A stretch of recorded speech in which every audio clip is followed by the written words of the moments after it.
Capitol Hill, Republican Congressman Michael Burgess of Texas.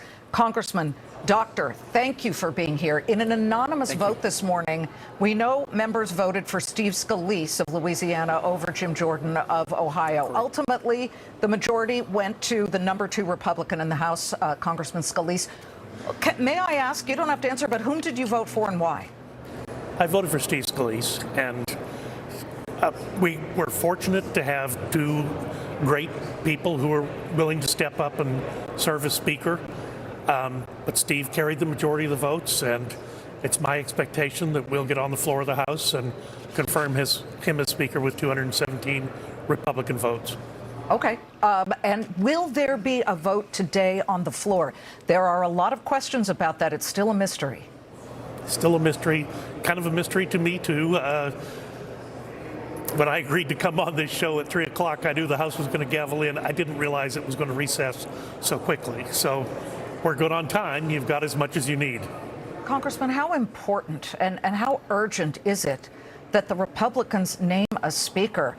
We understand from Congressman McAuliffe, who is head of the House Foreign Relations Committee, he is saying that one of the first things, or the first thing that he wants to do is put up a "We Support Israel" vote. So you must tell me, because there are now 400 members signing on. This is bipartisan, lots of Democrats, lots of Republicans. Right. Is this going to happen? Yeah, it should not be a question. I mean, it should have already happened. As you point out, without a speaker, we can't gavel in, we can't conduct a vote. I guess there's an odd chance that it could be done by unanimous consent. The Senate does a lot of stuff by unanimous consent, but without a speaker, this becomes hard, which is why placing someone into that speaker position is ever so critical. Did not know going into this what was going to be happening this weekend, but it makes the urgency that much more acute. We must get this taken care of. This is obviously a horrific situation. We are waiting to see exactly what Congress can do. The president has, for example, told, or at least the administration has told U.S. defense companies to expedite shipments of all kinds of military equipment. Boeing has been a real stand-up here. Yesterday, their stock jumped higher. I hate to put a dollar sign on it, but we are a business network.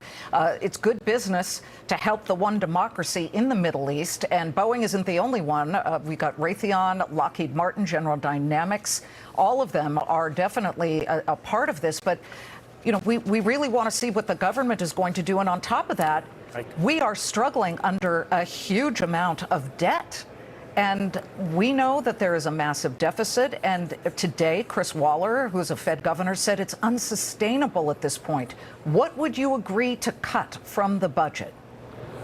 Well, look, the debt is unsustainable. That is what has led to the impasse in the House because of the degree of spending. At the same time, you see that the United States cannot recede from the world stage. The world needs us now more than ever. I do need to point out that the House of Representatives had passed a defense appropriations bill and a state and foreign operations appropriations bill, both of which have significant money for Israel.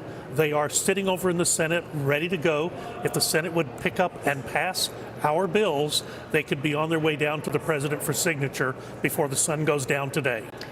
Okay. Well, I'm glad it's not just a mystery to us. It's a mystery to you. Please let us know, if you can, when and if there will be a vote. Just wave in front of the camera. We'll take you immediately, sir. Thank you very much.